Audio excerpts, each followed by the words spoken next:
I'm alone and Pregnant. pregnant. That must have been wow. Just to lose that whole community. It was really hard to lose that community. However, down the block was the Vineyard Church. Yes. Okay. And I said, what is that? And I was walking by in Venice, and I hear all this really cool music. Antonia gets Okay. it. I completely get Oh this. my I've God. had a very similar story. Okay. We need to hear this. What is this? I could sing of your love forever. And I'm like, yes, I can. I can. What's your hot take of like the difference between New York and LA Jews? Oh, Good question. you know, I was very involved in Jewish life here. I was Chabad. I was a Baal Tshuva. I wore my little snood. I was looking like Your snood. I did. I loved my snood. I didn't have to really worry about my hair. Yeah. I had good food all the Explain what time. a snood is. It's to our- like a cool head wrap kind of thing, and it goes over, and your hair's tucked in. I had one that was black and gold, and it was kind of like webby. And I thought am I allowed to curse? I thought I was like, Fuck no. I was like the modern Orthodox shit. I You was felt hot. I was You were like, that I'm hot Nice. with all sneers and the like, hot Khanies. oh yeah, You know, we call them hot Khanis. that was me. Yeah. Hot honey. Hot Khani. I was in Chabad. I was doing the Shabbos thing. People had babies. I got on the meal train. Yeah. I had you were my like own the babies. queen bee. I was. Khani. I loved it. I was really it's into so intriguing hearing you refer to this in past tense. I know we're Yes. gonna get into this, Yeah. but I need to know how that happened and how that stopped happening. So yeah, it did. But- Yeah, abruptly. Wait, welcome to Yenta, Yeah. everybody. The podcast that's sometimes about comedy, sometimes about Judaism, and always about gossip. While we have you here, we want to remind you to go to our Patreon at patreon.com/Yenta, where we post all of the gossip from these episodes that's so juicy it will literally ruin our careers. And also rate us 5 stars, comment, and subscribe. It really helps. Today on the podcast, we're doing a collab, right, with Forbidden Apple Podcast. Melissa Weisz, host of Forbidden Apple. And on the podcast, we have Amy Lord. Amy, amazing, talented CEO of your agency, of Eris Talent. Yes. And also an amazing Jewish person that we that has an incredible story that we're so excited to hear about. And your agent. And our agent. And our Yeah. Yeah. It's one big. Mishpacha.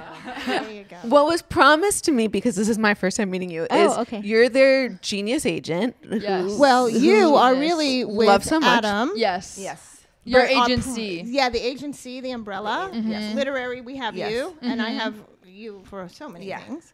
Yeah, but I'm so happy to be here. And then they said you had the most incredible Jewish story, and we have to hear it.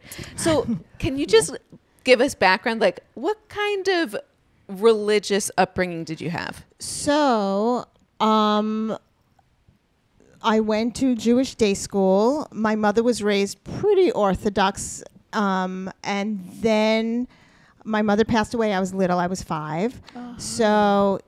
I'm so separate from that because I don't want to cry. So Yeah. it's when something like that happens and you're old like me, you kind of have learned to just kind of compartmentalize. And anyway, so my father pulled me out, was in public school, this and that. So up until 5, those formative years, kept kosher. I have memories. When you look at pictures and you create a story, I do remember calling her Ima. I remember sitting in shul, Rosh Hashanah, her sneaking me candy, Shabbat, Hanukkah, Ma'ot. So I hear that. When I gave birth to one of my kids, literally I felt her and I heard her go, Noten HaTorah, out came the baby. Whoa. I swear. I'm a little witchy, but that was like super, that was so real. Wow. Like, that Oh, was that's so powerful. And it was very powerful. Like, Yeah. why would that even, especially that bracha, why would that even? Yeah, because also that's like traditionally like a man bracha.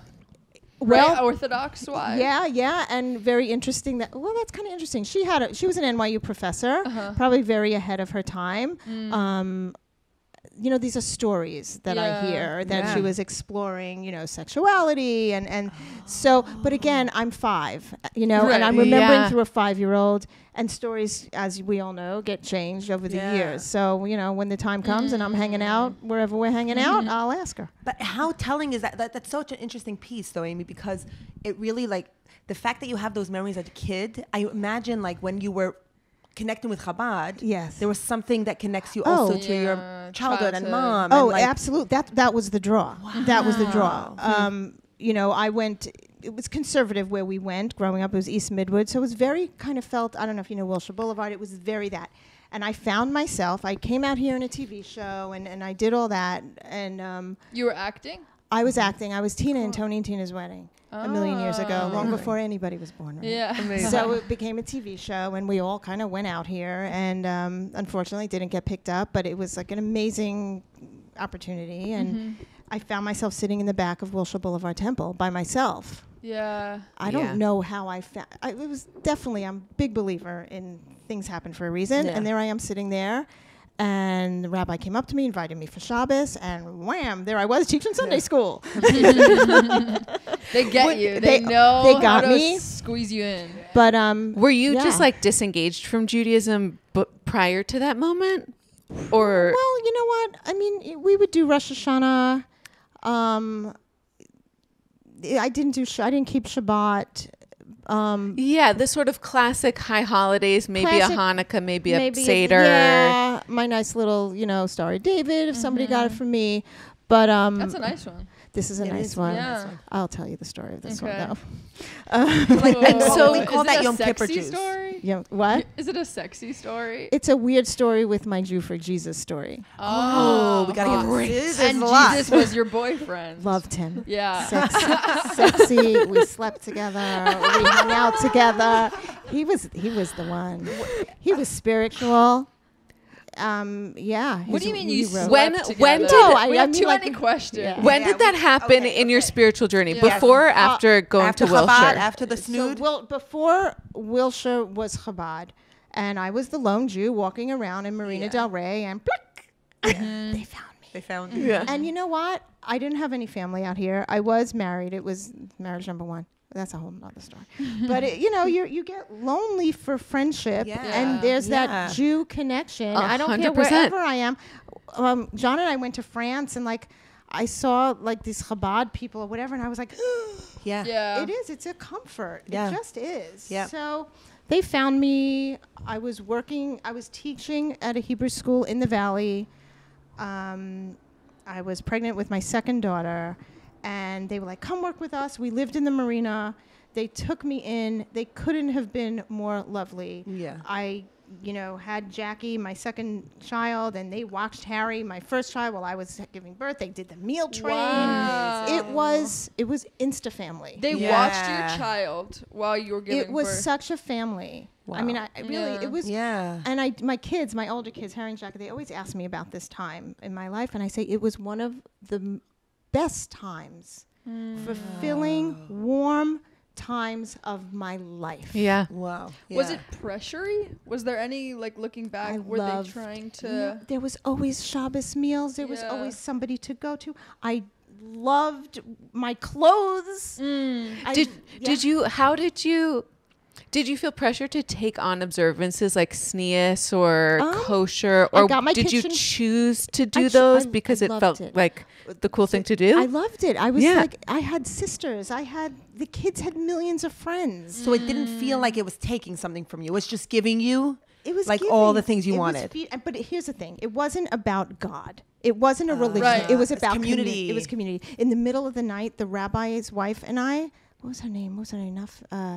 Oh my God. Anyway, I bought all these new dishes. She said, you have to toivel them in the middle of the night. It was so funny. We were hysterical laughing. We went to the beach throwing, but it was so fun. Yeah. It was so fun. Who would think they'd have fun? Toiveling. Yes, toiveling your stuff. But you see online all these, what's her name? I don't know. She has just had a baby.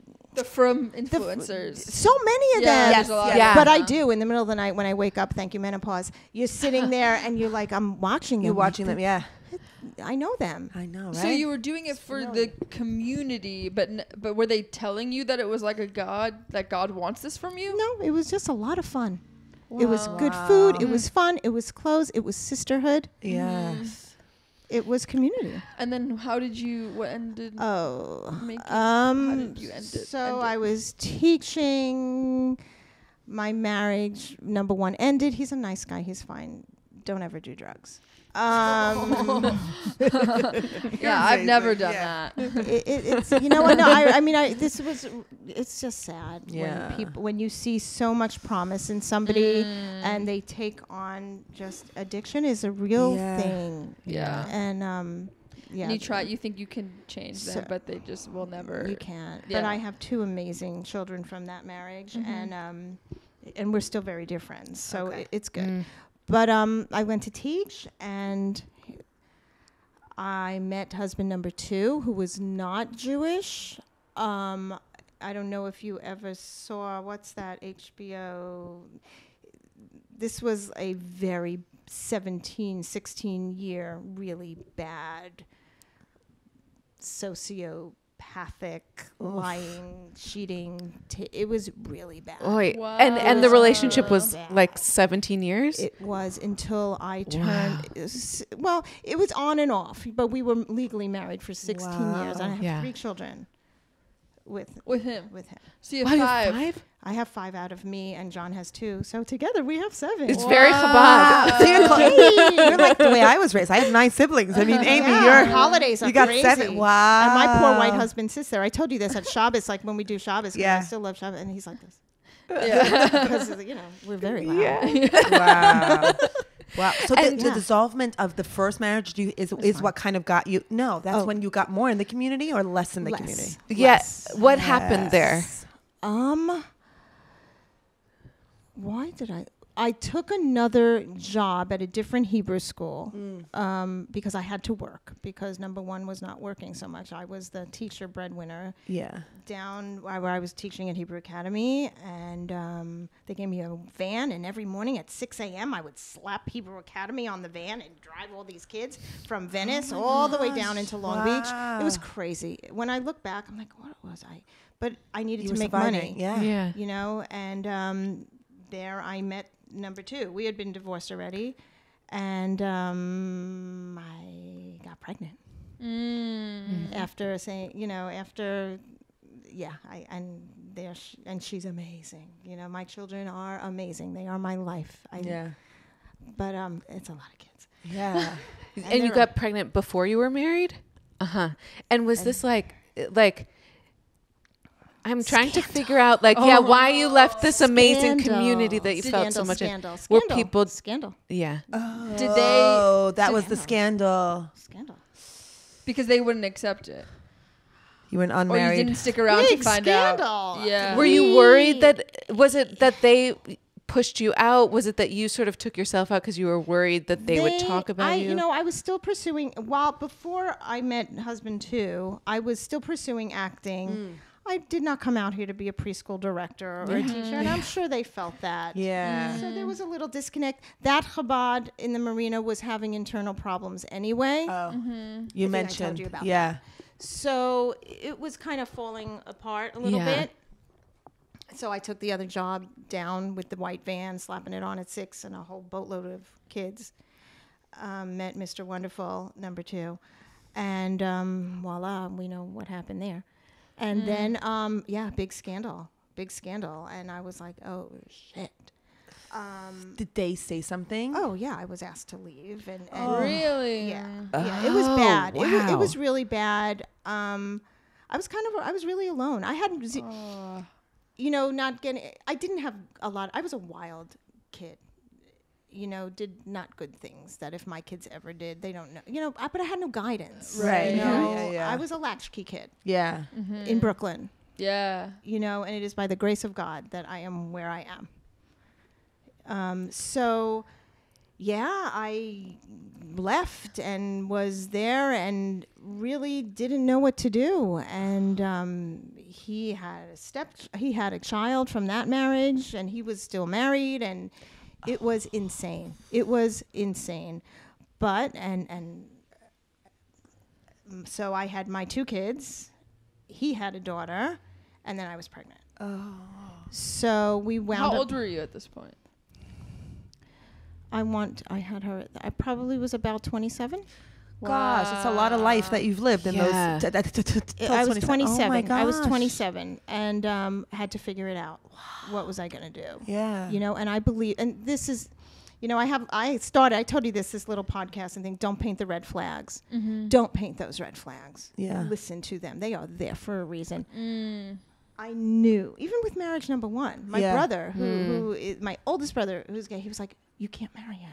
Really? Like, you can't marry him. I had a writing partner because I had Grandma Sylvie's funeral, and he was like, you can't marry. Like, everybody told you not to. Don't marry him. But you didn't listen. And of course I didn't listen because I believed in the Disneyland. And also taking into account, like what we were talking about, that family members never want to say they don't like your partner. And your brother was willing to get over that barrier and still say, don't marry him. That was huge. Don't do it. I didnn't listen because I didn't listen. Yeah. Sure. Because you were young, getting in love, and you know. And I love Disney now. Yes, I love Disney too. I love Disney. We all love Disney. We love Disney. Not my choice, free will, right? Yes, I believed and so where were we? So pregnant, kid, left and Chabad, then you're alone. I'm alone and pregnant. That must have been wow. Just to lose that whole community. It was really hard to lose that community. However,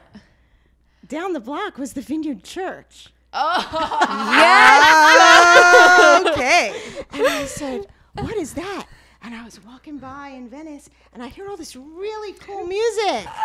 Antonia gets it. I completely get this. My God. I've had a very similar story. Okay, we need to hear this. What is this? I could sing of your love forever. And I'm like, yes, I can. And I drank that Kool-Aid, and I had more. Wow. Yeah. Yes. And they you got baptized? Oh, hell yeah. Oh, great. Oh my God, it was the best fun. It was so much fun at the beach. A little Did you- baptism, a All little at the beach. sangria, and then chicken. It was Let's great. go. On the spectrum of like believing in it fully to just there for community, where were you? It was another sisterhood. Another sisterhood. And I have to tell you, I don't know what it was, but because I was Jewish, they bowed. Yeah, they do. They go insane. Jewess. So my second marriage, we got married there by a Jew for Jesus, quote unquote, rabbi, and like I took the kids. They had playgrounds in there. Wow. It was Bible study, but it was Old Testament stuff. So in my head, I was like, okay, this is okay. And then I went to a thing. I was like, I started to push it when my son was getting bar mitzvahed because I still had my other, Wilshire. I still had stuff going on. He was still getting bar mitzvahed as you were going to church. And this So was I a was Jews like, for how Jesus to church, or this was a church? Church. But they put in Vineyard a is like Jews a for Jesus huge- rabbi to be like, oh, we recognize your Judaism. Yes, I became friends with this woman who I met at the YMCA because I was doing what you do and take your kid to little swim classes. And she told me, what did she say to me? We have the same pediatrician, and he was Dr. Borders. Everybody loves everybody. And I was so thirsty for community. Yeah. And it filled a very, it was wonderful. Yes. It was wonderful until my son, it was really time for his bar mitzvah. And that was when I really had internal conflict. Yeah. And and then at some point in between, so I have 3 girls. In between number 2 and number 3, I was pregnant. I was 20 weeks pregnant. I don't want to get into a whole Roe versus Wade thing, but and she had trisomy 18. So she was very sick. Her insides were on her outsides. She was deaf. She was blind. She was not going to live. Yeah. Wow. This was one of the reasons, I prayed. I don't know who I prayed to. Yeah. Probably my mother. I mean, is this baby in pain? I mean, she wasn't. This was a sick child who was not growing. So I made the decision to end this pregnancy because I didn't want to put, first of all, to give birth to a stillbirth, terrible. To give birth to a baby who might live 2 days. So my children are then attached, and then it just, and I got a lot from this church that I was part of. Oh, they gave you shit for it. Oh my God. Would the Jewish community have cared, you think? I feel like no. Not in the same way, for sure. Yeah. It was very different. Yeah. I was close with the pastor's wife. Our daughters were friends. So we would go there. They'd play Polly Pockets or whatever. But I found myself saying, I'm in danger. And the doctor did say, that wasn't like a total lie, but my thing was, this baby's in pain, and I knew it was a girl. And so I ended the pregnancy and ended my relationship with the church, because I was doing something, and that hurt. Yeah. That really hurt, because it just would hurt so many people, including this 20-week-old baby. It's just so interesting how much openness and tolerance for difference these fundamental groups have when you're walking in the door. Oh, right. You were an unmarried mother. Yeah. Of course, no problem, because then you do get married. Yeah. And it feels like the same story at both places, where they welcomed in a lost soul who needed community. Yeah. And then once you became one of them, and we're doing all the things that you have to do to be one of them, the standards completely flip. Yeah. And you can get kicked out. And the second you do one wrong thing, you're out. And that's not a community, it's a cult. It's also so interesting. It felt very culty. It's so interesting, though, that the different things that the different communities, like you're with someone that's not Jewish. Different things. Yeah. That they kick you out of, but it's all these really big life events that you need the most support. That's where you're like, and that was it. I needed the most support then, especially with the baby. Like, this was huge, and it was just insane. So then I was alone, and then I was in a marriage with somebody who was an alcoholic, it was really bad. It was so toxic. This is the first marriage. No, second. Just really toxic. Yeah. Living with an alcoholic, living with somebody who's depressed. So no support system. No support system. So taking money from the kids. One of my kids is an actor. It was just really bad. I needed the support. I was alone for a long time. He wasn't working. Wow. I was working a million jobs. I was picking headlights out of kids' hairs. I was agenting. I was teaching preschool. Oh my God. I was catering. I needed to make money. I took students in to live in the house, because they would be, Japanese students, whatever, and they would go to Santa Monica Community College. Wow. And it was quite a journey. Yeah. And I was teaching, and I was talking to one of my co-teachers, and I just broke down, and I said, I'm done. And I said, you need to leave. And he left, and I said, oh shit. And I have full custody. Yeah. And I said, here I am. 5 kids, 5 jobs, 5 kids. Woohoo! Let's do it. And how old were the kids, and how old were you at that time?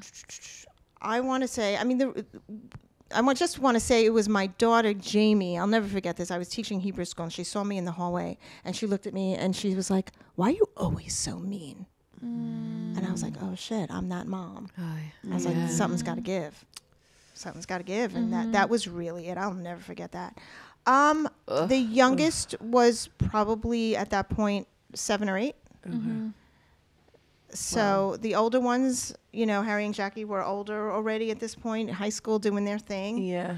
So, they're all super close. Yeah. There's no half brothers, step, this, that. Everybody's like, all 7 of them are really tight, which is really beautiful. And, and I was on my own. I was doing it. I was kind of dating John a little bit. I really was doing my thing. Still agenting. And then I was going to move to New York. COVID happened. So my students couldn't come back and live in the house. And I was like, oh, shit. I need to move. I was moving to Queens, you know, and John was like, move up with us. And I was like, haha, I come with 3 girls and 2 dogs. Like, it's not just me, right? But we did it. And 5 years later, here we are. Wow. Yeah. And I sold that house. That's a whole nother story. Talk about real estate fraud. Oh, no. Yeah. Husband number 2 sold the title of my house. Without you. I almost, I almost landed in jail. God. Well, I, with the dutiful wife, signed my name on all the papers. So there was a scam going on. It's in like papers. Some guy, he would go up to this guy, would go up to people. It was a whole scam who didn't have, you know, command of the English language, who were hurting financially, and would buy their house from them. Like have them turn over the title, and he would say he would pay the mortgage. Oh. So they were writing checks, like I was writing checks to this fake company until the lender said, hello, we're not getting any of this. You're not getting it. You're in default. Where's our payment? Oh my God, that's So when I went awful. to try to sell my house, they were like, you don't own it. Oh my 11 God. people with Holy different shit. names own it.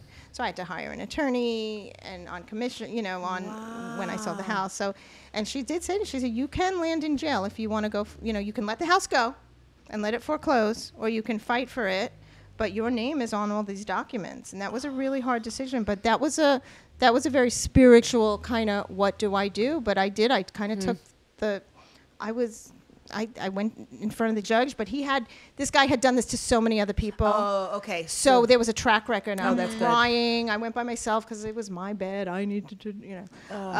And he said, house is yours. Do what you want with it. Go. I have so many follow-up questions Go. about everything you've told us. I'm sorry. No. No. It's you are filled with so much interesting stories. It's incredible. Okay, how long ago did you leave Vineyard? Okay, and a long time ago. Since then, have you found a community as supportive as Chabad or Vineyard? I have not. I have not found a community, really. My work is my community. I love these people dearly. My work wife is my lifeline. I love her. My husband is wonderful. He's so much kinder than I can ever imagine being. No, I have not found community. Yeah. It was a long time ago. What about, like you said that you connected to like the Chabad and to this church for community. What about faith? Have you found faith in something that you feel like takes you through every day and making decisions in life?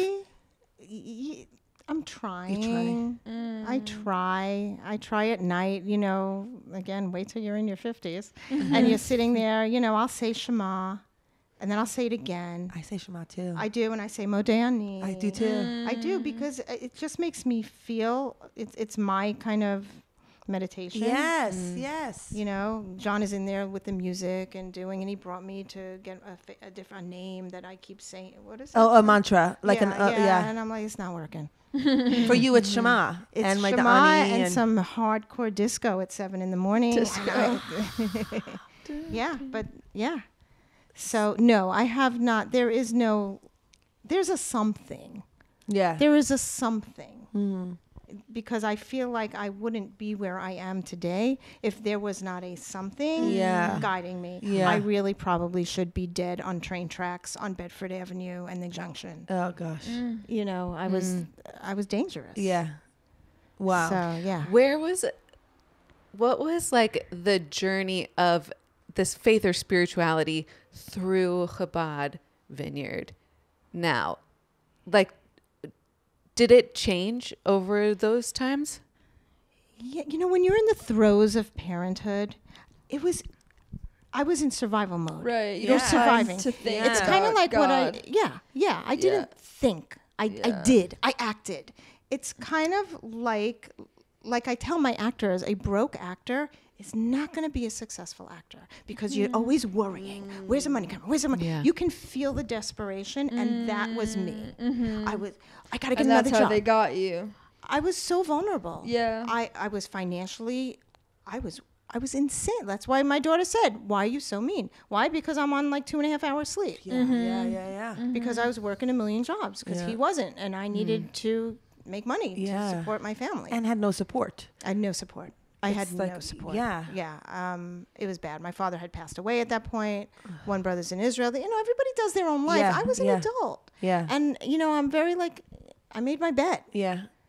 You know, so I still, you know, I'm always interested. I mean, spirituality is great. I love it. I am there. But I'm trying to do that hard 75 and journal. Yeah. Yes. It kind of ended this morning when I'm pounding down M&Ms from Halloween. I feel like 75 hard is just the secular version of being Baal Tshuva. Like it didn't even work, so here I am.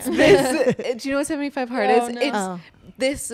It's this like practice you take on to work out twice a day, to journal some pages, to read no. So some books. You have to have a very specific I'm not diet. that knowledgeable like she is. It's basically like taking on an enormous amount of discipline for the purpose of taking on an enormous amount of discipline. Son, you know? That's very my son. My son was like, I'm doing 75 hard. And I was like, he's not eating sugar and this and that. I was like, I can see the bone in your ear. Yeah. I was like, Harry. And he's like, no, I'm working, you know. And he's successful. He's very type A, you know. So I'm like, okay, I could do this. So I was like, I'm not going to eat. I love ice cream. Like every night. I'm like, I'm going to chill out on the ice cream. I'm going to work out. I started doing Pilates. That was kind of fun. Except one class I threw up in the parking lot. That was really bad. Oh, it was a hard class. It was so hard. I was like, I don't know what I'm doing. I did. My daughter's in there. She's doing her thing because we got class pass or whatever. I'm like, I need to go. And I'm like, I always have the urge to throw up, but I've never actually done it. No, so I went full circle. It must have been good for you. I felt good. What an accomplishment. But no, I'm trying. I get it. It's the discipline. That's what's so interesting, though, because religion, it gives you that, right? Like people are like, it can be oppressive, but it's also like adults sometimes look for that in themselves. You're like, I'm going to do the hard thing and I'm going to commit to a practice and a ritual and a thing. And I think religion feeds that. There's something in us as humans that we want that. We want the discipline. Structure feels meaning, good. Structure. Yeah. Feeling good about ourselves. It's a sense of accomplishment. Absolutely. That you get every single time you keep kosher, every single time you do Pilates, whatever set of disciplines you've agreed to, it's this like immediate dopamine hit of accomplishment. It is a dopamine hit. And it's true, like there are a million different kinds of try this version of self-discipline and you will achieve enlightenment. Yeah.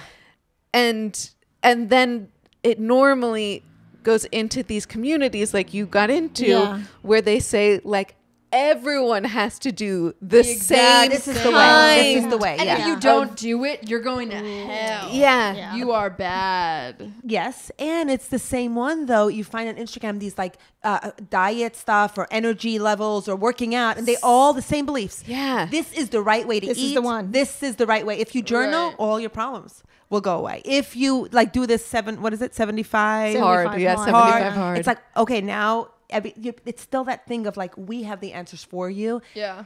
And instead of finding it within yourself, which I think is what's interesting too, is like that you started to say Shema and like, I do. Because for me, I was also really curious about like trying to find some level of enlightenment or like meaning. And then there's meditations and all these things and being like, what is it that is familiar to me and makes me feel good? And that was Shema. That's my da'ani. That's what I did when I was a kid. And that's what feels it's good. Comfort. It's like comfort food. Yes. It's like a blintz. It's like a blend. I love it. Spiritual blend. It is. It's a spiritual blend. It's so beautiful. But it's all those things that are like, what connects you to something? That's like me with New York. Yeah. You know, that's home. That's home. Do I have so much family there anymore?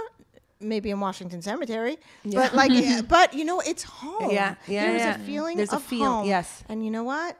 It's okay to go home. It's okay to go home. So it's like there's so many things that connect us as humans to that place where we feel meaningful. Yes. That we feel like a connection to something. And sometimes it's these places that we have associations to. Sometimes it's practices like group singing, like Vineyard. Their music is amazing. Sometimes it's these like everyday practices of self-discipline. Yeah. It's like there's so many roots into this meaningful place. Yes. And the problem is when people get prescriptive and say you gotta get to the meaningful place my way, this way. Then it really goes awry. And then it becomes culty. Yes. But okay, I want to talk. Okay, so just for some context, I have a very similar story to you. Yes. Very similar. I love that. Where I grew up like Reform, no connection to Judaism, was like very interested in community, was so lonely. In college, got sucked up by not a Vineyard, but in the same genre of evangelical, non-denominational. Got it. Everybody loves everybody. Incredible music. Churches was like, this is the best community that has ever existed. It's incredible. Yes. The spiritual high you get from the music, unbelievable. The spiritual high you get from just praying together with people who really feel it. Unbelievable. Mwah. They do a good job. This thing. It's oh my god! My arms want to go up every time. It's incredible. I feel like the way they manipulate theatricality and music and dance is a masterpiece in using art to get transcendence. It's the same as a rave. Yes. You know, it's a spiritual rave. It's a spiritual rave. Spiritual blend, spiritual rave. You maybe want to make like T-shirts of that. I know. We're gonna make merch. I really like that. So good. So I went through there. Ideologically, I never was with them, so I left. Kind of same deal. Chabad also fell in with because I was like, they're so friendly. This is incredible community. I had a slightly different version of your involvement where I went in and have always said I'm apart from you guys. Okay. And so the expectations of following the rules have never applied to me because I've always told them that I'm not one of you. And I just benefit from the friendship, which is nice. Was that here or back home? I was in New York. Okay. Oh, New York. Okay. And so what I want to talk about is the unbelievable community building that is happening in these extremely religious communities. How come it's not happening virtually anywhere else? And how do we make it happen without this enormous catch of if you don't follow our rules exactly, we're kicking you out? You know, that's a great question. And it I think a lot of it has to do with what's going on today. And we're not going to go down this political. That's where my mind went. Like, I think it is being replaced by political movements. But it's not. It's the same thing. It's the same consequences. You have to believe what we believe, right? But there's no community there. There is community. Sometimes there is. This like show up. I think there is. I was on some queer groups that literally the protests were part of. You want to hang out in community? Come to this protest. Literally, it's, we have food. And I'll also say that from being in those spaces as well. Yeah. Because I've been a part of those groups. I'm not counting it as community because compared to this stuff that's happening at that level, totally different. It is. It's true. Different. Nowhere near. But Nowhere near. Similar. It's similar in that it's a community in the same way that a knitting club is a community. But what it's missing is this like fundamental agreement that we will show up for each other's lives. Yes. Very different. Very different. Whenever you need. You know, these like the wonderful queer but it's organizing not groups I've been in. It's not showing up whenever you need. Yeah. It's showing up whenever we like what you need. Yeah, showing up whenever you need until you break one of our rules. Right. Until you break one of right. Yeah. But what about but let's go back to the before the until you break one of our rules thing. I think it's really important to examine what's going on in the show up whenever you need part. What do you mean? Like what do I mean? I just want to keep examining what's going on in the community building there that is so effective. That we can use in the world. In the world. Yeah. They, you know what? I think here. 1 million marches going on in New York, right? Yeah. It was for a cause, right? It was to make a statement, right? And we're walking down Fifth Avenue, our flags, this and that, whatever. Then there's a whole other side, right? Come because we're making a statement. We believe this. We don't think this is right. Yeah. Different Chabad, other, they're at your home. Yeah. They were, they're in my, Yes. we're going out toiling dishes that my family's going to have Shabbat meal Yes. on. Yeah. They're pouring boiling They will water. drive you to the hospital. But they yes, will watch It's your in kids your when you're life. giving birth. It They is are huge difference. It's Huge difference. So they have become family. They become It's literal home. family. Yeah. They took my son while I was giving birth to Jackie. Yeah. And I trusted them implicitly. Yeah. You know? Yeah. My Chabad friends took care of me while I was prepping for a colonoscopy. Okay. She was like, do it at my house. I have a better toilet than you. Oh my That's God. huge. Insane? Well, That is huge. It comes Yes. shit all over my house because I love you so much. Yeah, that's Comes amazing. shit all But that's what it is. But you know that's what? what it But is. that's what it is. And yeah. And so That's how true. do we do that? I've been In- thinking about this a lot in- too. Like, in how our do we? world. Yes, because I also grew up in like Hasidic community, and Satmar is so good about showing up, and they have all these charity. Like nobody goes hungry. Like there's Hatzalah, and all these things are free. Free volunteer takes you to the hospital. There's all these things. There's like free food. There's kosher food in all the hospitals. And you just get a code. Like they are so good at all these things. They show up at like life cycle events. And this also applies to people that aren't from the community. So if you need kosher food, you just go there. Or if they feed the homeless. Like it is nothing, but these Satmar is so good at that in the community I'm from. And I'm like, how do we, like, I don't have that in the secular world. No. And how do we get that? How do we put that out in the world? You know, it's so funny because with what's happening, I'm probably going to say too much. Yes. There's a little bit of belief split. Can I ask you to hold There's the a mic? little bit of belief split going on in my family. So Yes. we went to different shuls. Yeah. And where some of my kids went, Where did they go? I have no idea. Somewhere in Echo Park. Nefesh. I have no idea. Okay. I don't know. I really don't know. It was tense. Yeah. This has really caused a lot of strife Yeah. in a lot of families, not just mine. No, for sure. No, Mine yeah. too. And this is a real conversation. Yeah. And it's really bad for a while. So they went to. So they Echo went, Park. but I don't see a community. I was like, how was it? You Yeah. know? Right. Oh, it was nice. It was nice. It was good. And it's not the same. I'm not getting that warm gush, you know, but I think community also, though, like here I live, you know, for now when my daughter's going to graduate high school, we're in Santa Clarita. And this is a different group of people that I've ever known. You know, my daughter's a cheerleader and they're lovely and they're wonderful. They didn't grow up like me. They don't even, you know, some never even been to New York. Like they don't know, but I know that if I needed there is a community there. Oh, in Santa Clarita. Yes, it's not a Jewish community. So there you go. I did go to Rosh Hashanah. Actually, I took two of my kids to a shul up there, and they were lovely. They were lovely, and they were nice. And I probably need to give them some money. You always give money after the shul, after you go. Yeah. Same. Is it like a small town energy? Is that the feeling? A little bit. I'm so used to something else that I missed it. You know what? And we all did, because they said the prayers differently. There wasn't that, you know, we got really used to Wilshire. Yeah. That's our home. Yeah. That was where the majority of, and like I felt something so sad in me that I really, like even right now, I'm like, you know, as much as there was stuff going on, whatever, that was my community for a very long time. My daughter still teaches there, Sunday school. And I'm like, wow. Yeah. So it's different. It doesn't have the religious, but if I needed something, they're friends. They're friends. It's different. What about Wilshire? How is that community? You know, it's not Chabad. It's not everybody, because I certainly wasn't. It's a different clientele. You know, there's Wilshire downtown, there's Wilshire West LA, and now there's Wilshire on Sunset.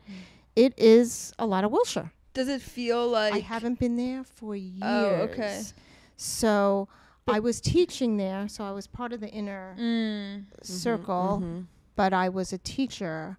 I wasn't a congregant. Right. Yeah. I see. Very different. Yeah. I wonder if that level of community with like people that are strangers, of like the extreme level of community. Yeah. Is that even something that's worth looking for? Or is it only possible to have that if it's then turns culty?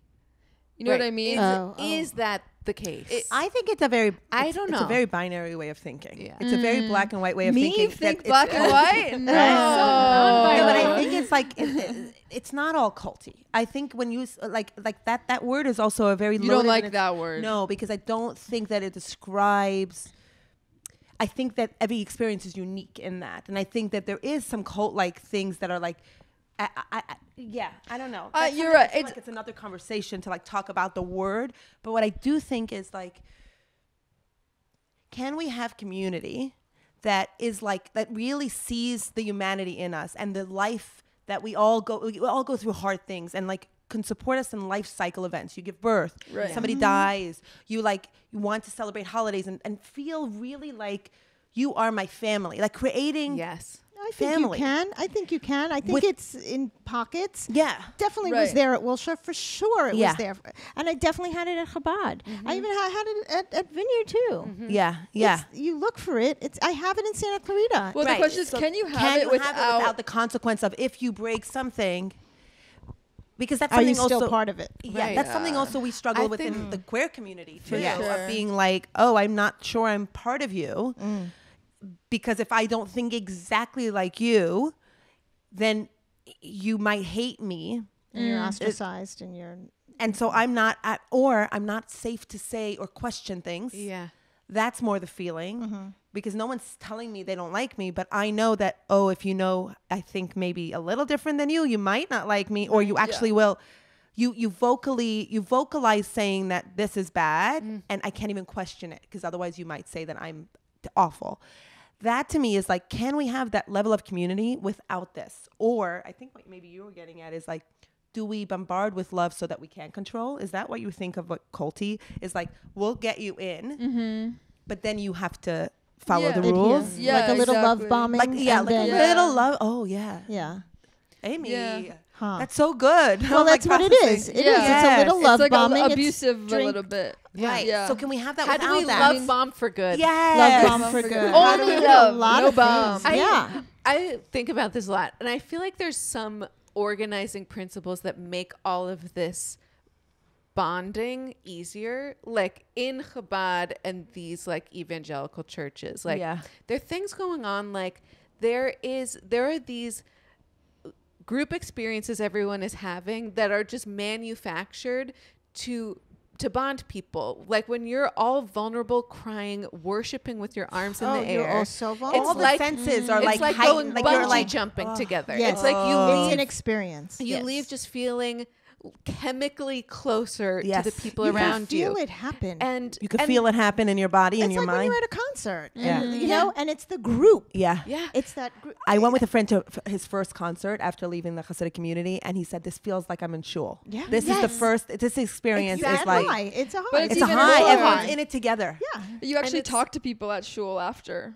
Like you don't really talk to people at concerts. Yeah, it's it's like, true. In that moment. Yeah, And you have to say hi to them after as you're But like you know how leaving everyone's the like building. in shul. Everyone's like, I don't know if it's like that in all the shuls, but like shuckling. Like everyone's like Together. moving We're together. moving. And in the concert's the same. It's you're moving together, and your the lights and your ears, and like it's all just like when you're so at an amazing Farbrengen and you're just Yes. like everyone's just singing. Singing. That It's a high. that It's a- glues yeah. you. It's a So high. you're having these group highs together. That just gets you on the right foot to Yeah. begin with.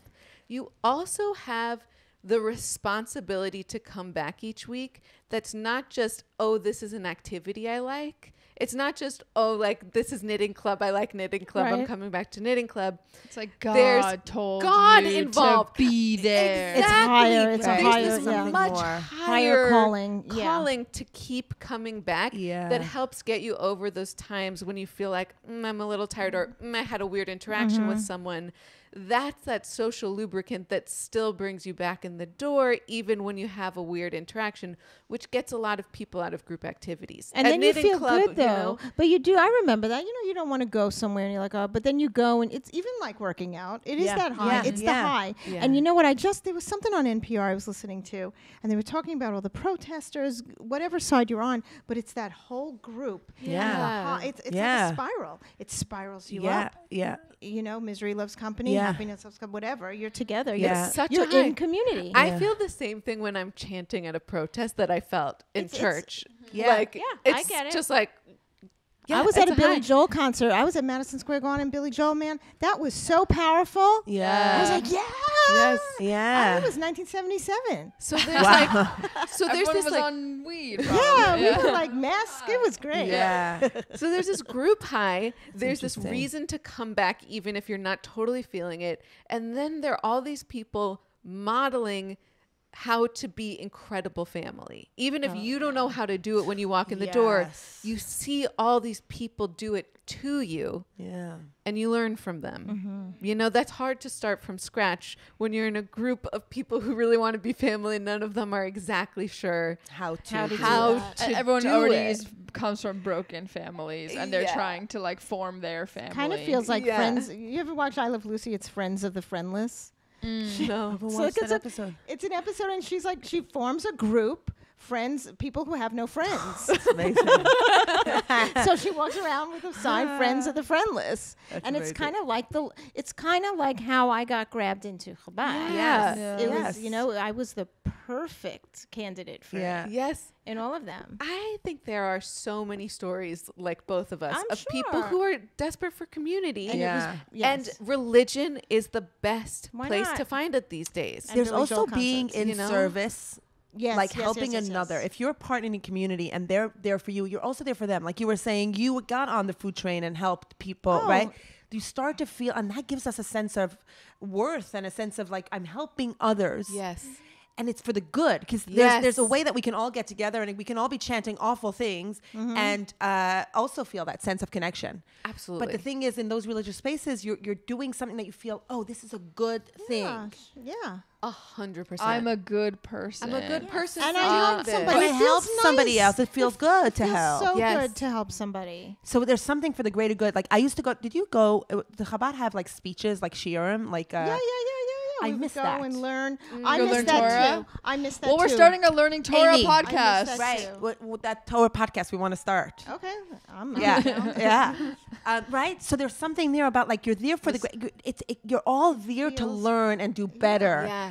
That's the stuff that it's like. How do we have? I more think of we that? can do all of that on our own. I just don't think we can do it in a mass scale. And Because it will take something on. because we can't do because we have other things going on. Oh, okay. But also like Yeah, we're busy. I thought it's We're so because busy. it We're leads all to busy. cultism. and I think it's better to do it in your own like small community, Small group. in small groups within whatever, like this West Hollywood or people New that York. you know, Yeah. places that you can create that, but not in like a mass produced religious God told you to do this context. Yeah, agreed. You know, Yeah. it's a machine. But you know, Machine. That's a good But word. it's true that like smaller groups facilitate this, which is also why churches like Vineyard do these things called small group. yes, Were yes. you in a small group? Small group study Where- on Wednesday morning. Where they Oh. or like the Chaverim. Oh my Like- gosh, yeah. Like What is that? that was like friends some like shuls. I think Temple Isaiah does this. They organize little families into little pods. Right. And they're like, you families, you're a pod. You have to celebrate all the holidays together. Oh my God. And like, you know, these churches will organize little small groups, which are these little pods. And that's where it happens because it's true. Like doing this on a mass scale is very difficult. It's why it's like when you see a synagogue that's too big, when there are 400 people showing up, you usually leave with no one talking to you. Yeah, the small pods. It's forced small community. Yeah. But it works. It does. It works. It if really you bond. works. It's like Of what course it what I had does. in my high school. Like that's how it was. Like you started or school. It's like you were kind of put into little groups of friends. Yeah. To make sure that everyone had friends. Yes. And then every time you like you're not alone at things. You're not alone. It's Ever. but it always comes down to community. It always comes down to community. and being human Yeah. with each Yeah. other, Yeah. and we need each other. we need Yeah. each other. And yes, do. we And really being do. a little organized about it. A tiny It's bit organized. A tiny bit Organization always helps. Exactly. It always helps. Or at least have one friend that's a little bit more organized than everyone else. Yes. And then they can be the one Yeah. to Yeah, do that. yeah, yeah. Like I feel like I found really good Jewish queer community here in LA. The people that are like very, you know, like they'll support you, but they also won't judge you if Yes. you don't That's good. if you don't agree with them. yeah. Super Like important. Antonia. I judge you all the time. That's true. Yenta. Yenta. Should we do Yenta? Should we do Yenta-ing? Yeah, Yenting? let's Yenta. Uh-oh. We haven't really. I guess we had a little bit of gossip. Okay, Amy, what's the craziest thing? we're leaning. Okay. We're leaning. Now we're going to Yenta mode. Very Passover. Like a deep dark secret. Yes, tell us. Yeah, we're getting cozy. Tell us. Can we transition to industry secrets? Sure. I mean, I don't really have, because you've been in the game for a long time. So freaking long. What's like the craziest thing that you've seen? Also, follow up. Have you seen the franchise on HBO? No. We just binged watched it it. last night. No, I just binged Emily in Paris. What did you think of it? Loved it because I went to Paris to meet John and Tyler, and I just loved Paris. Yeah, Paris. My dad loves that show. I love that show. There's something In about like 2 it, yeah. days, I watched 7 years worth of Emily in Paris. It's whatever. so feel good. It's a really fun show. And Yeah, one it's person is like more gorgeous than the next. I And know. who lives like that? What do you think about that? Do you think we need to see more people on television that are human looking? No, you know what? No, because I just go right back to Dick Wolf and SVU because I'm just in love with Mariska Hargitay. Yes. So that's, Who that's my isn't? deep dark secret. That's the deep dark secret? I don't know. In love, I just like I am.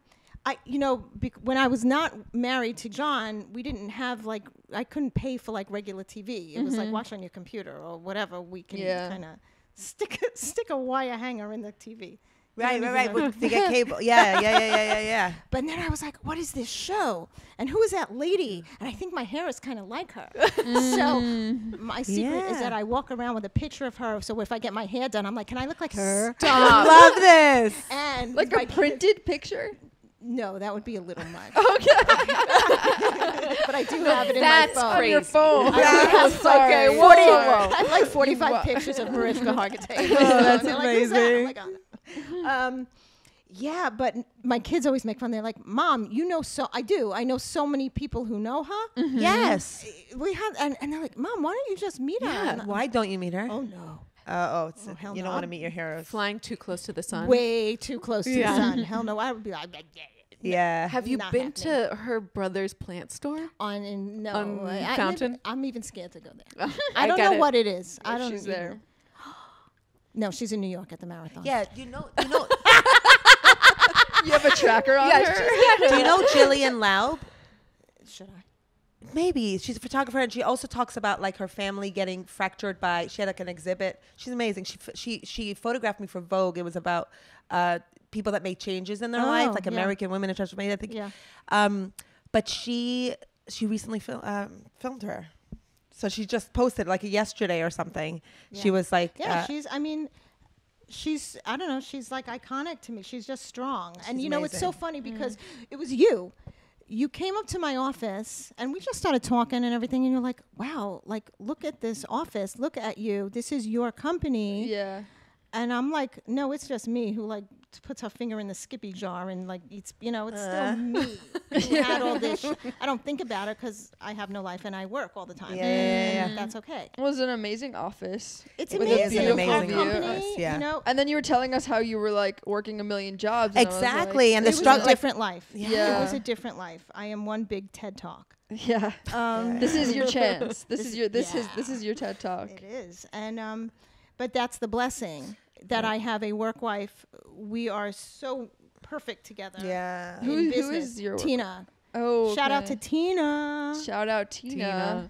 Yeah, it's just, our we just work really well together. Yeah. And the company is growing, and I look and I'm like, wow. Sometimes I stop and kind of do like one of these. Yeah, pinch yourself to like, this is real. Wow, This is real. This is real. I did this. This is Yeah. ours, and we built this, and we continue building. What was your decision to start Eris? How did that It was happen? Tina that started it. Okay. And I was at another agency, and I was moving back to New York.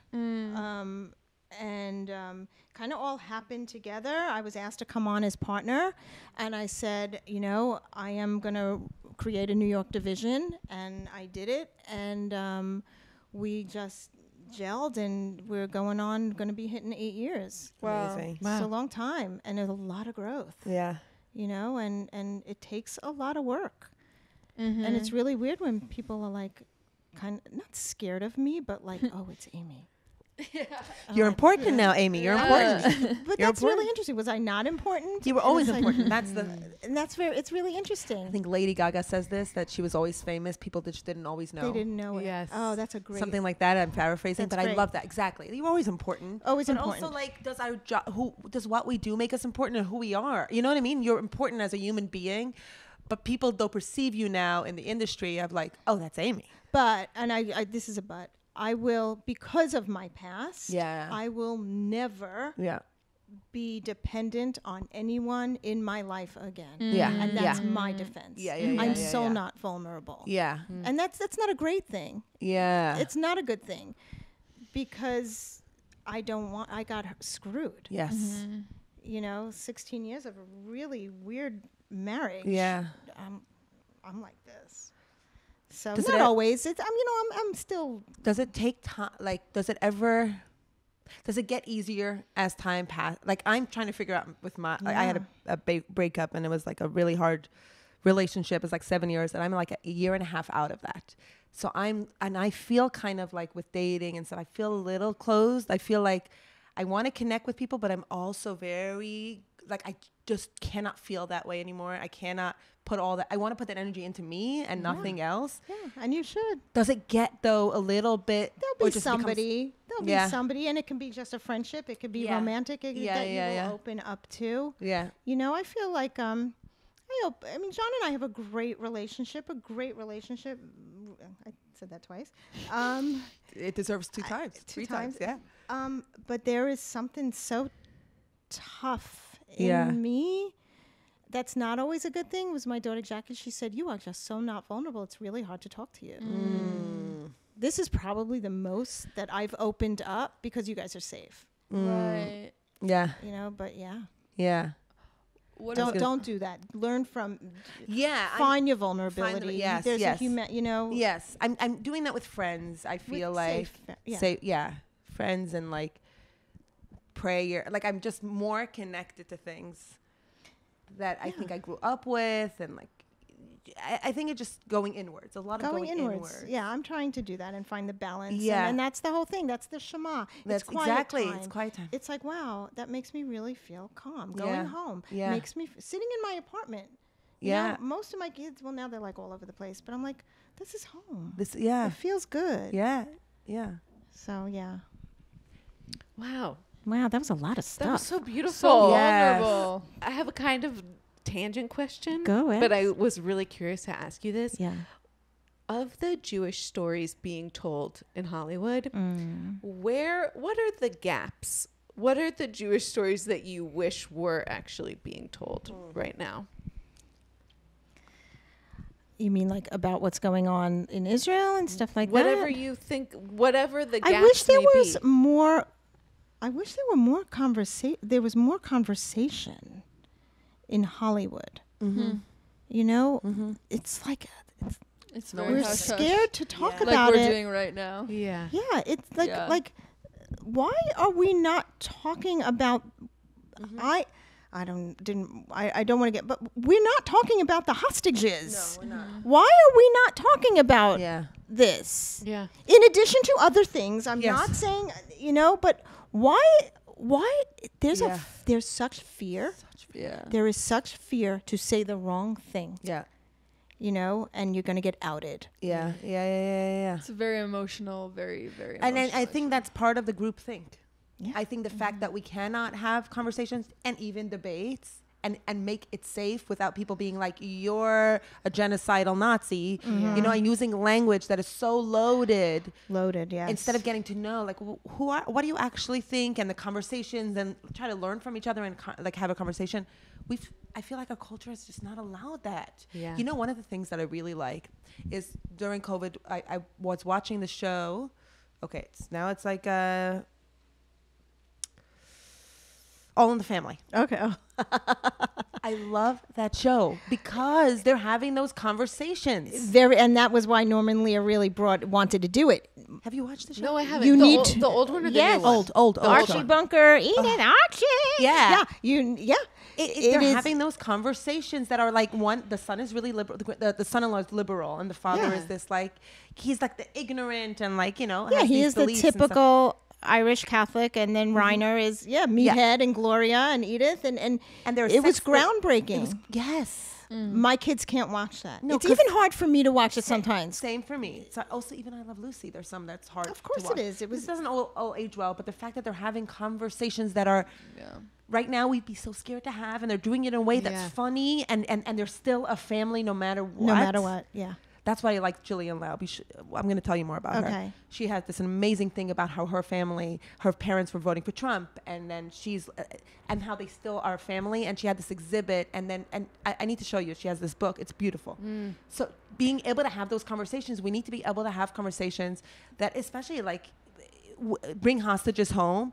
That we should be able to say that without it being like you don't care about Palestinian life. Yeah, and that's not what we're saying. There's not, again, that's a binary way of thinking. That's like an either or, and like does, and nobody wins in this. Like no, but no one's trying to win. It's just saying like, people shouldn't be held hostage. Well, I think it's like people hear something and then they tag on all of their assumptions that they've heard about that thing.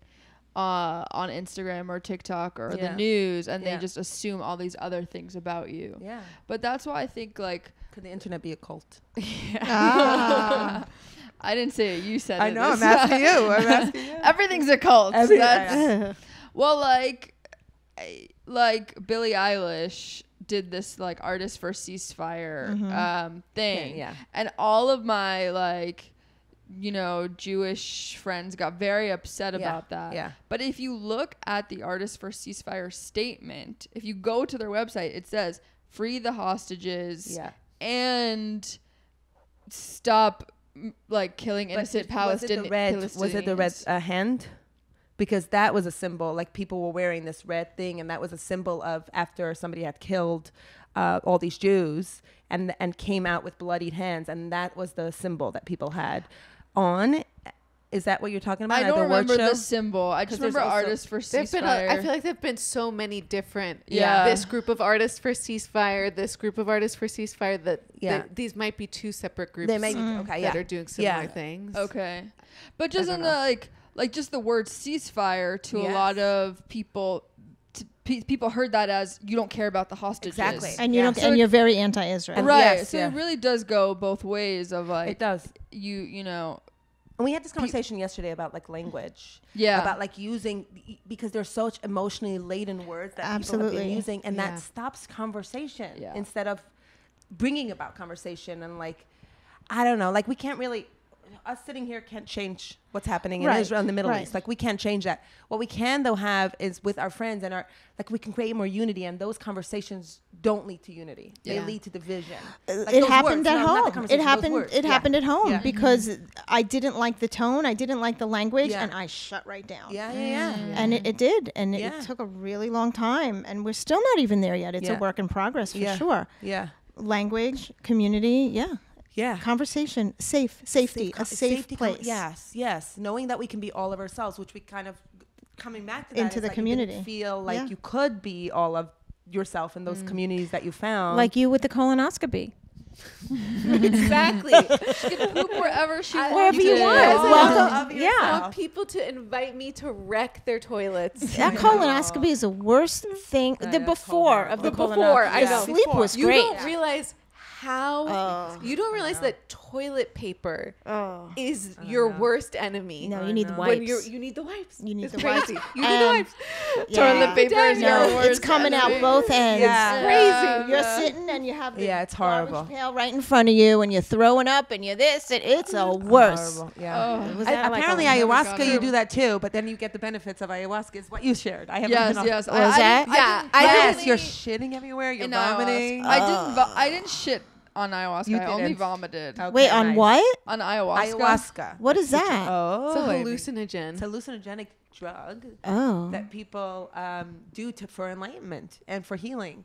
I haven't done that. I'm too scared of that. Really positive experiences. Oh no, I'm so too straight. Scared, I'm such a nerd. I know people who have also had bad experiences. No. And my ex actually developed bipolar from doing ayahuasca, and it's not the only person that I know that has had mental health. Whoa. Yeah, if you're predisposition to mental health stuff, I wouldn't do it. Because you don't know what's going on, the chemistry of your brain. What is, like a candy or something? It's a no, like a taffy, a lollipop. Explain. Is it a lollipop? No, it's like a pill? liquid. It's a liquid. It's a Oh, really hold bad on. tasting. It's a tea made out of a plant that grows in South America. Yeah. I'll just stick to my Lipton, know. and we're. But it's amazing because people put them through. People put themselves through. Yeah. It's kind of the same thing that you're doing when you're prepping for a colonoscopy. It's really bad on your body, and people have all, but it also will enlighten you in a way. Unfortunately, I didn't meet the spirit of old grandmother colonoscopy. Right? Yes. Yes. But I'm hoping that next time I connect. Amy, thank you so much for being here. Thank you for inviting me. I This have was so one painless. question before we wrap up. I Yeah. want to ask you. You talked about how your experiences, and it's like perfect for like a TED Talk. I want to ask for advice that you have that you want to share for people that have, like you talked about how your brother told you to not do this, but how do you actually, like as a young person, you don't listen to those things, but what advice would you give to somebody who's like kind of lost or feeling their way out in the world? It's a very broad question, but any advice that you feel that you want to share, that what you learned in your life? To and quiet and listen. Listen. I have this in my house. What is it? Stay calm or something. It's just quiet it down, and it will come. Really trust your gut. Trust your gut. Trust your intuition. It is there. I don't know if it's from a higher something, whatever you believe. Yeah. Trust your gut. Yeah. It's usually really right. And listen.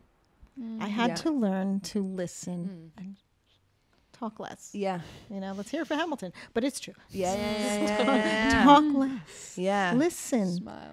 Smile more. Yeah. And just listen. You don't have to speak all the time. Yes. Yeah. I feel like that's also like a New York thing. That like we a talk New York so much? Jew. Yeah. Oh, I don't ever talk, shut talk, up. talk. Oh my talk. God. Yeah, but it also makes me think about like the Arguing. idea of Always arguing too. Yeah. But it also makes me just think about interrupting. That's a lot.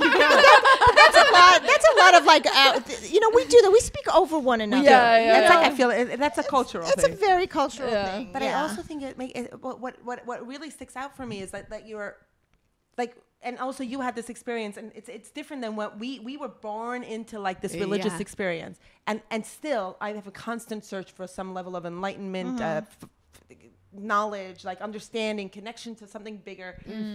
But is the idea that like you were searching outside of yourself for those answers, and I think that I still do that, and like in our own ways. But I really like this advice, is kind of really going inward rather than outside.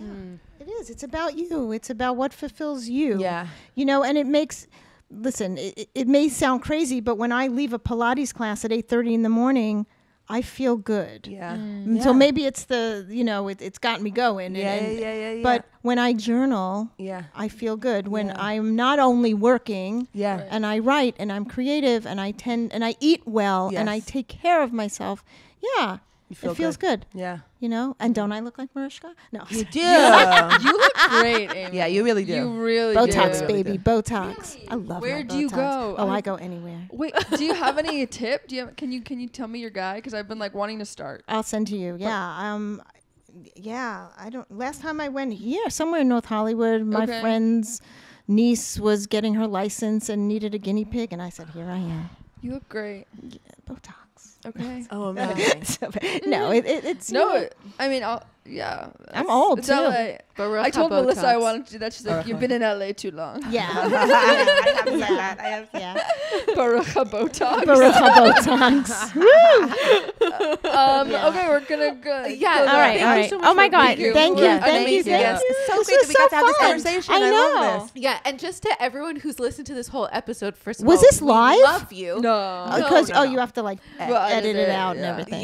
Yeah, and to our listeners, we love you. Thank you so much for listening to this episode. If you've made it to this point in the episode, Yeah, they're like your family, you're a Yenta, so give us 5 stars wherever you can. Give us 5 stars. Do it. Just Yeah. give us 5 stars. Comment. Leave a comment. Subscribe. Like every interaction with the algorithm convinces the algorithm that they should show us to more people, and that we're professional podcasters. And then maybe which one we day are. the algorithm will tell that to our parents. I Then we'll feel a lot better. And also check out our Patreon, patreon.com/Yenta, for all of the juicy gossip from those episodes that would like absolutely ruin lives if we put it on the main feed. So thank you so much for being here. Amy, is there anywhere, where should the people find you if they want to look you up? Instagram. Just I guess. your phone name. We'll tag you. Yeah, we'll tag tag it me. in the Yeah. description. Melissa, where should the people find you? Is there There's anything also you want to Melissa Weisz and the Forbidden Apple podcast. You can also check that out. Yes. Ray? RaySchiller.com, at Ray Schiller. And at Antonia Lastar or AntoniaLastar.com. And if you're in London in December or Berlin in January, keep an eye out for my shows. You can find them on the website. Wait, what? International. You're going international? I know. Isn't that exciting? Oh my God. You're That's amazing. Wait, I need to wait, what? I know. Antonia tours. I'm a stand-up, and so I'm doing shows at Jewish centers all over all the time. Another reason. To be Jewish. And Europe trip. I know. Europe trip. I love that. Let's tag on to Antonia's. Okay. Okay, and our tagline that we've decided to end the episode on is XOXO Yenta. Oh, XOXO Yenta. Love it.